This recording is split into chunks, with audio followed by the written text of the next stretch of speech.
So y'all just sit back, relax, and air it out. Yeah.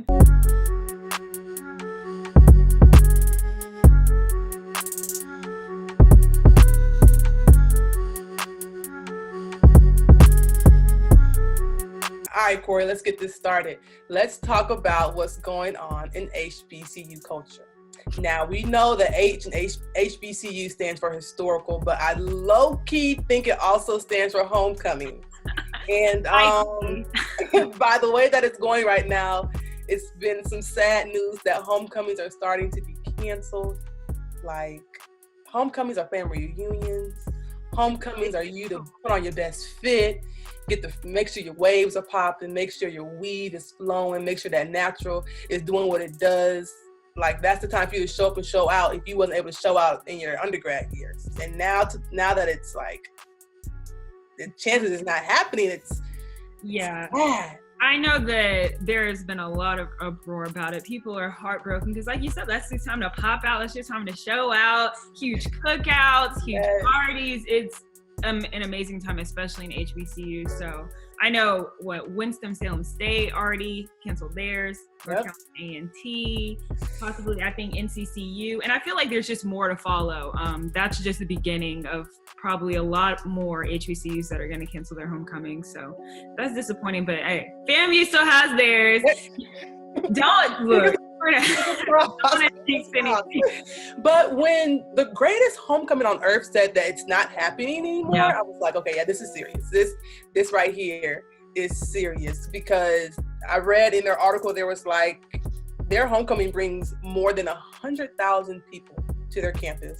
That's more than $10 million that they acquire during homecomings. Yes, we understand that homecomings are a family reunion, but that's a big payout for all HBCUs. And so the fact that it's not happening is just like, oh, that's crazy. It is crazy. But you have to it's just the society that we're living in now. It's rather to be safe than sorry, because obviously our good sister, Miss Corona, is not letting up.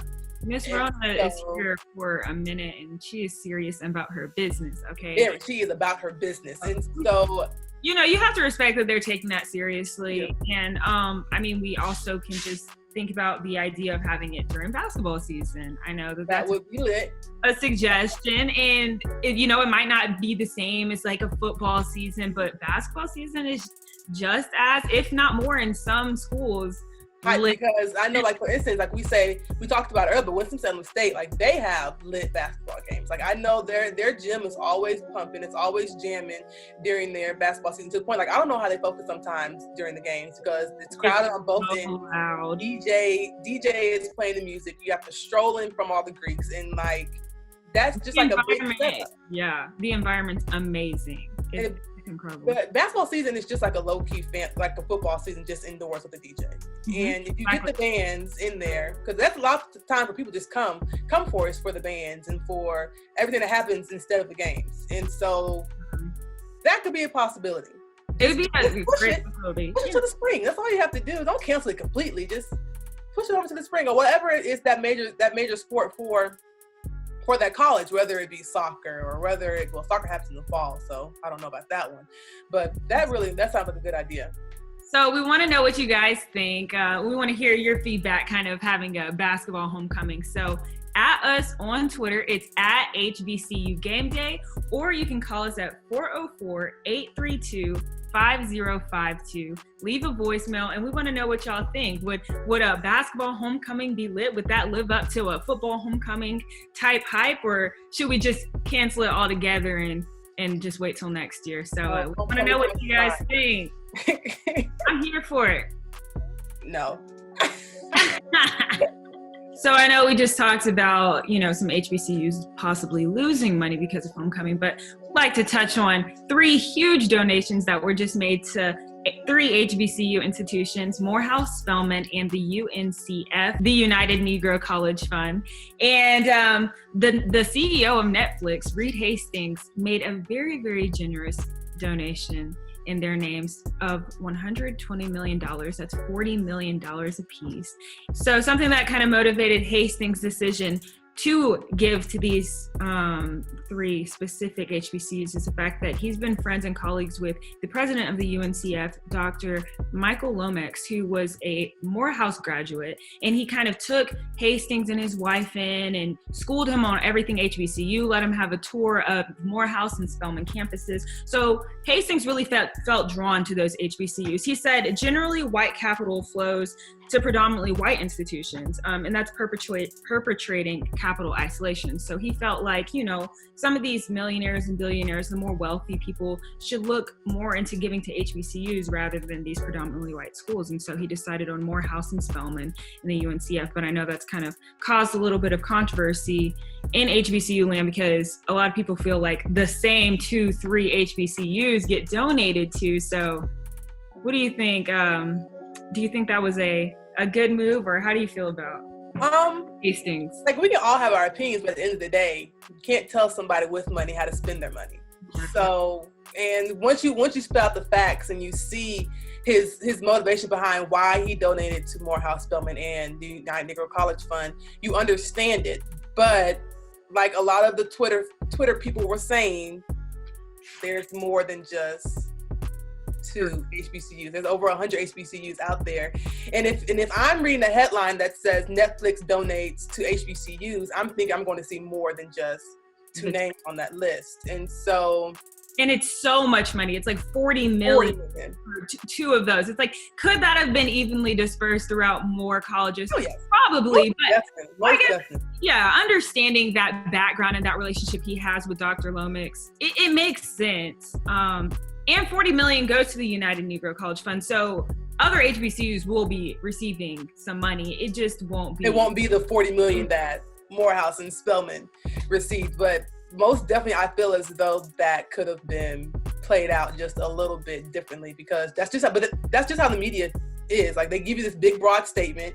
So then you get excited. You go down to see if your school's down there, and then you see that it's just two schools and organization. Then you're like, right.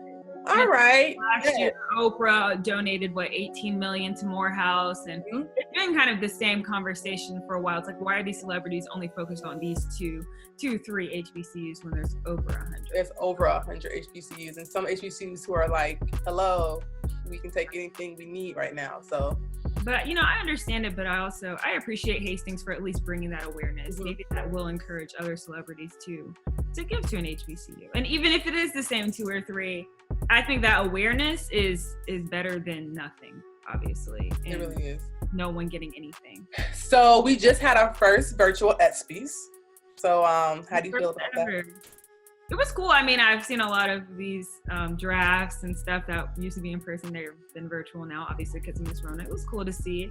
It would have been nice to see the real thing, all the celebrities in one building, all the prolific professional athletes. But it was pretty cool. I think they did a really good job. It was really good production. But HBCUs were in the house. Yeah. You were in the house. Shout out to Mr. Thomas Snacks Lee for winning the Can't Stop Watching moment of the ESPYs. Now, if you do not remember, take it back onto March.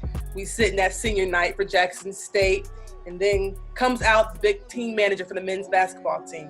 And all of a sudden, my dog hits that deep 3 and the crowd goes wild. Now, I remember that shot. I don't know where you were, but I remember I woke up on my phone. I was like, why is Snacks trending? Like, now I love Snacks. And so I was like, why is it trending? Why is it trending? And then I saw like ESPN, and I saw all these NBA players like Damian Leonard shouting out Snacks, we see you. And then I saw the shot, and I was like, yeah, I was obsessed with the video when it came out. I was like, oh my gosh, my hero Kevin Durant was like, I see you, sniper. Yeah, big time. It was a crazy shot, and it was deep. I think that's what really got the audience's attention. It's like, he shot it from the bleachers. He really did.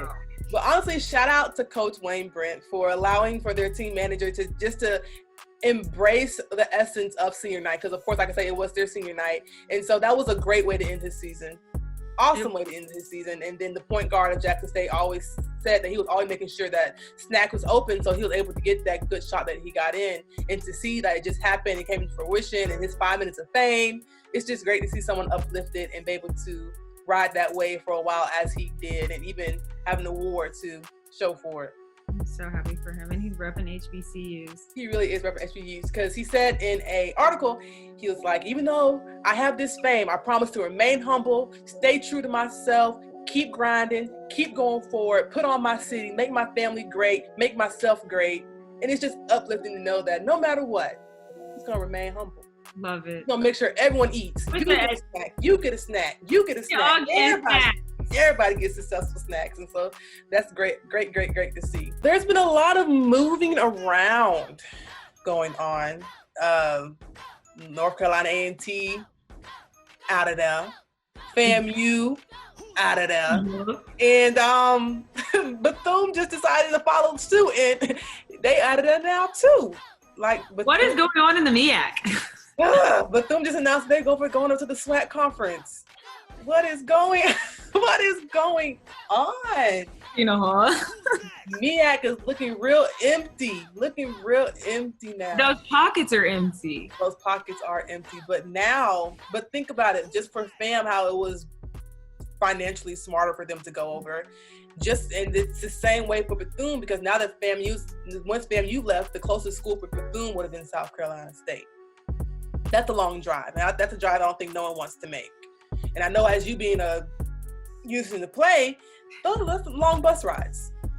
Like, our road trips used to be from Thursday to Tuesday, and we would miss so much school. And I remember distinctly the North Carolina A&T game. We drove. We didn't fly from North Carolina, and we literally finished our game, got on the bus, drove all night, got back to Tallahassee at 5-6 a.m., took a quick nap, and had to go to class that day. And then you have to go to practice. And when I tell you, it was just like always exhausted, because you don't have those proper really travel accommodations because teams are so far away.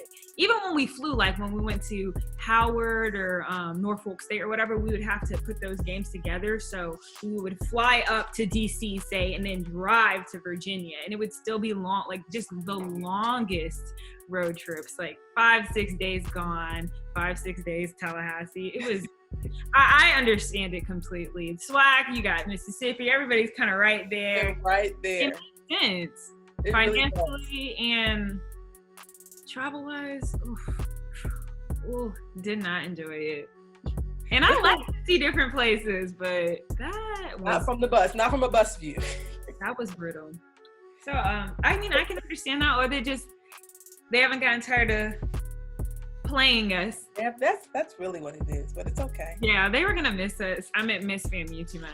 And we were gonna miss Bethune, because that rivalry, that's a long driven rivalry that we couldn't live without. And even if Bethune wouldn't have made the pass over to SWAC, they were going to find a way for that rivalry to stay alive. And now they don't have to worry about it anymore, because they joined us on the other side. And so come on over. Congratulations, Bethune, on the new SWAC is loaded now. That's going to be an interesting conference in all sports. It's going to be very interesting to see in these next. I'm excited. I'm very excited. Interesting seasons, because not like you can stay for a season, but some interesting seasons to come. So I'm excited to see what they have in store for us. So on to our next segment in pop culture. Throughout the world, there's been a lot of racially insensitive comments and things like that have been happening throughout universities and sports. And more recently, Liberty University's president, he tweeted something that really offended a lot of people. It had a mask of, it was very graphic, and a lot of people took offense to it, especially the African-American population and the faculty there. And not only that, but a lot of the athletes took notice of what he did as well. It all started with Asia Todd. She's a women's basketball player for Liberty University.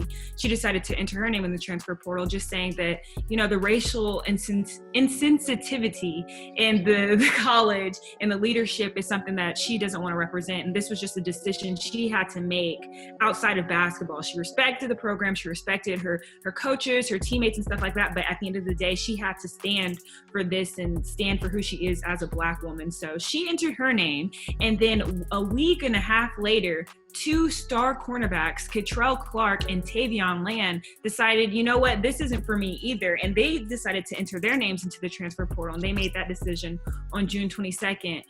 What do you think is going on? in the locker rooms of Liberty University and in the classrooms, to where these African American faculty and athletes are just saying, enough is enough. Like we can't play and be represented by a college that stands for something like this. Like it's like this big thing of like read the room has been like going on like since everything's been popping off, and this is literally the moment. Like read the room. Like you have to read the room into the fact that these athletes they're showing that like enough is enough. Like I should have to suppress myself just for a scholarship. I should have to suppress myself just to say I want to play. Because just as much as I play for you, there's someone else that I guarantee will want me to play for them as well. And like I commend these athletes for finally taking stands and saying like enough is enough. Because like that's hurtful. Like to know that I'm playing for this university who I wear on my back, that I carry when I play, that you expect me to act one way for you, but then in return, this is what you give me. So it's kind of like a slap in the face. And like, you and it care just for me as a player and how much money I can make your university, but do you actually care for who I am as a Black person in America? Outside that uniform. And it's just like, it's bad. Like if you just want to sum it up to one thing, it's just bad. And like I commend them. Like I salute them. Like I'm hoping great things for them when they're in the transfer portal, so they'll be able to find a home where they don't have to worry about what other people think about them when they're not on the court, when they're not on the field, when they're not doing something that's beneficial for the university. Like I want to be able to understand that I can be myself an athlete at the same institution that I'm at. And to go into that and the transfer portal and things that can happen, there's kind of been this movement, this wake within these big name athletes that have decided, you know what, maybe a HBCU is what's best for me. A lot of these athletes are deciding to make that jump and go to HBCUs. I would say to these cornerbacks and to Miss Asia Todd, come on home. HBCUs will welcome you with open arms, truly, because that insensitivity is not something that you're really going to experience at a HBCU. You're with people that look like you, understand you. And I think that the HBCU movement is thriving right now. And if any time is a great time, it would be right now. It really would be. But you say come on home, and that brings me to the topic of Mississippi State running back Kylan Hill. He is home. Like he's been born and raised in Mississippi, but just a while ago, Mississippi's been having this conversation about taking down the Confederate flag emblems on their flag and having a second flag, and there's been a lot of backlash with that. So Mississippi's going on, but he simply tweeted, he said, either you change the flag or I won't represent the state anymore. Yeah. Like he was like, I meant that ... I'm tired. And those last two words, I'm tired, like I felt that. Like, I felt that for him. I was like, we're all tired, so I know you're tired. Exactly. But the thing is, like, the backlash that came from him, from that one simple tweet, from him saying, like, I have a voice, like, I'm more than just a football player, was... It kind of is disgusting to me, because it reminded me of the backlash that LeBron James got when he would speak on something that was happening. He was standing up for something that was that he felt was wrong, and was told to just shut up and dribble. It felt like that again, because people were telling him, you don't matter anyway, bye, see ya, like, who are you to say something about? And it's just kind of like, is it ever going to change? Are people ever going to understand that what's going on is not okay? Why do you have the Confederate flag in your state flag still? What does that represent? You really have to look into the history of everything and understand where these players are coming from, why we're saying we're tired, instead of just always trying to be on the defense and attack him. I feel for him and I really support him, but...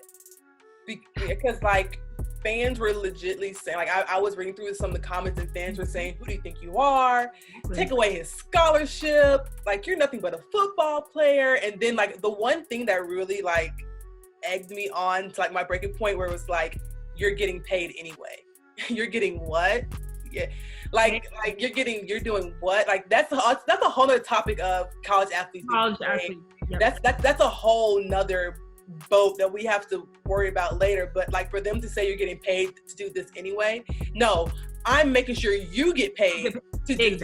And so, like, it's just, like I said, it's just so like your heart just goes out to them, because it's just like the repercussions that come with when you share your opinion. It was like, do I suppress my morals in order for me to do what I love, or do I just speak out what I want to do?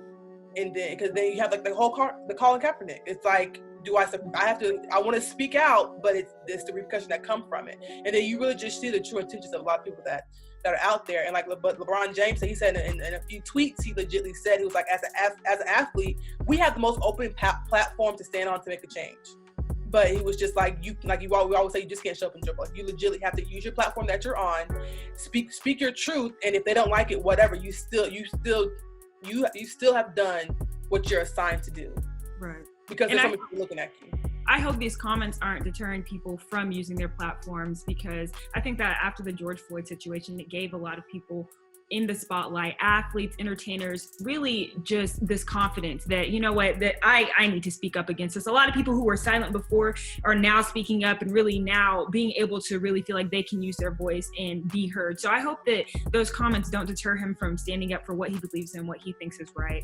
And I wish him the best, and he can come on, not come home maybe to Mississippi, but he can come enjoy the HBCU culture as well, because we would love to have him. We really would. Now, we spoke about the king, Mr. LeBron, but last episode we had this big praises that the NBA is back. So excited, yay! So excited.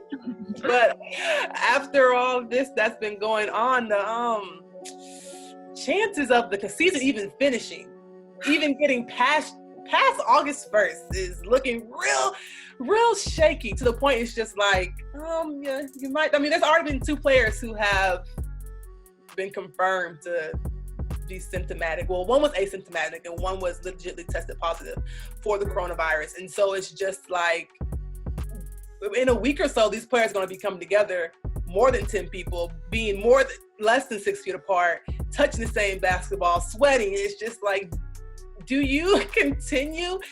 Right. You have the coronavirus on top of players who are choosing not to play because of, they think that the basketball and entertainment and sports right now is going to really distract from the main issues in America right now. So you got Rona and you have this other battle. And it's like, is NBA, where does it stand? Are we going to see the King get his 4th ring this year or not? No, we're not. But we're not. Not at all. We're not I'm at all. gonna hold out hope, but it's Pat Bev. I think that he said it best. He said again. He was like, if LeBron says we're gonna go out there and dribble, then what we're gonna do? We're gonna go out there and dribble because it's business. But I was just like, okay, Patrick Beverley, you just want to do that because you just want to be seen again. You want to cause a nuisance within the court like you always do. But I think that he definitely had some validity to that, because if LeBron, who he's been one of the most outspoken players throughout his entire career, not just now about social injustice and stuff like that. If he thinks that playing right now is going to be okay and not distract, and he kind of runs the league, then I think that, we should just listen to LeBron and play, and let's just finish up the season without like we understand the risk and we understand what's been going on, but as a fan, you're just like, go, but then you're just like, wait. And how do you feel about like Kyrie? Because he was saying, y'all, we have the money, like keep it black, make our own league. Like, how do you feel about him saying that to the other players? I think that Kyrie is, I respect him for standing for something. I respect that, and I understand where he's coming from, but at the end of the day, you still need the NBA as well. I think that you still need the NBA partnership. Like, you can't just completely go rogue. It's just gonna look like it's gonna be straight ball. It really is. It's gonna be. And we understand. I understand where we know that you carry the league, but it's still, at the end of the day, it's a business. Mm-hmm. Like, I understand completely where he's coming from, but I know that Adam's going to keep the players' best intentions before anything. Right. And they already have a whole symptom ring that they're going to wear during the season to show if they're symptomatic during the whole process. But it's just going to show that I feel as though down the line till we get to October, there's going to be a lot more exposed, especially with the virus going on, because like I say, it keeps spiking and keeps spiking and keeps spiking, that they're going to have to take more precautions than just wearing a simple ring. Yeah. Maybe they can stay masked. If they play with masks. I mean, they play with masks can happen. Play with masks. Good. I mean, 2020 is shown that literally anything is possible. Sweats and gloves. I don't know. They might play in hazmat suits, honestly. They do what you got to do, but it's just so crazy to see that we were so excited last episode, and then here we are. I'm gonna hold out hope, like I said, but we really have to hold out hope. You got players that are just like, this is not what America needs right now. So there's one more thing I have to cover. Big shout out to HBCU Game Day for turning 8 years old. Yeah. 8 years old. Woo! Happy birthday. Happy birthday. Happy birthday. So if this doesn't work out, we know our second career path. Exactly. Singing. I'm Beyonce. You can be Michelle. But yes, happy birthday, HBCU Game Day. And peace, love, and justice for Breonna Taylor. Bye, guys.